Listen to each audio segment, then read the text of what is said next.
Officially known as Oneula Beach Park, located on Papipi Road in Ewa Beach, in the Ahupua'a of Honouliuli on the island of Oahu. The name Hau Bush came to be due to the massive amount of hau in the area. When this name was adopted is unknown, but it has been the unofficial name for as long as my grandparents can remember.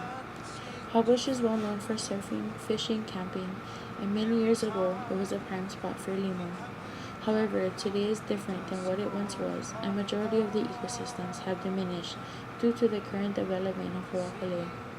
The development had left the land and sea in shock. The reef had been blown up to accommodate for a marina, which is now a lagoon, leaving many different marine life homeless and hungry. The current state of Hau Bush isn't like how I remember it to be. Growing up as a child, I would swim in the huge patches of limu and run through the trails within the kiawe brush.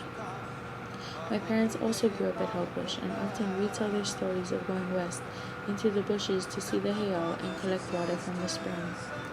The name and type of the heiau is unknown, but today it is no longer there because of the Hoakale Lagoon. As for the spring, its name is Hoakale, and comes from the mo'olelo of Iaka, when she visited the area on her way to retrieve lohi'au for her sister Pele.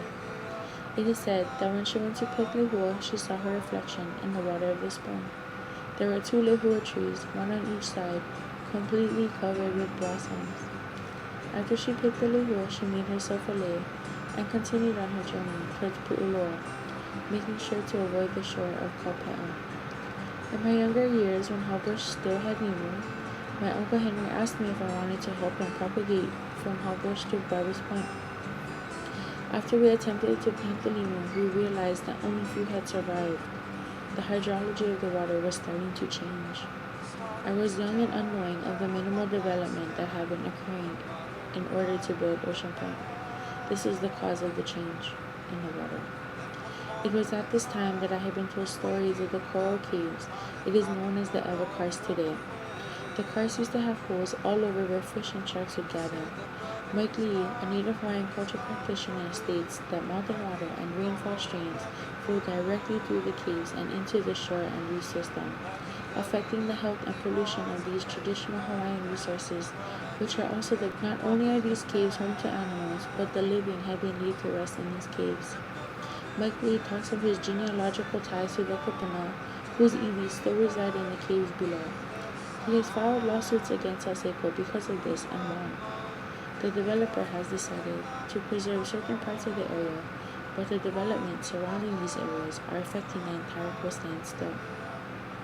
Not only have families laid their loved ones in the caves, but in the sea as well. Many of my family members have had their ashes spread at this beach, and it is my wish to be here as well, because this is where my most cherished memories lie. This is my own foundation of Aloha Aina, and I would like the future generations to be able to have these connections as well. This is where I go to talk to my kupuna and connect with the Aina. My cultural ties are strong with this place, and this is why I oppose any further development of Huakale. No resorts, no marina, no more homes. It needs to be left alone. Kiona kuili mo laula o Ewa. Aloha oe, pua ka ilima.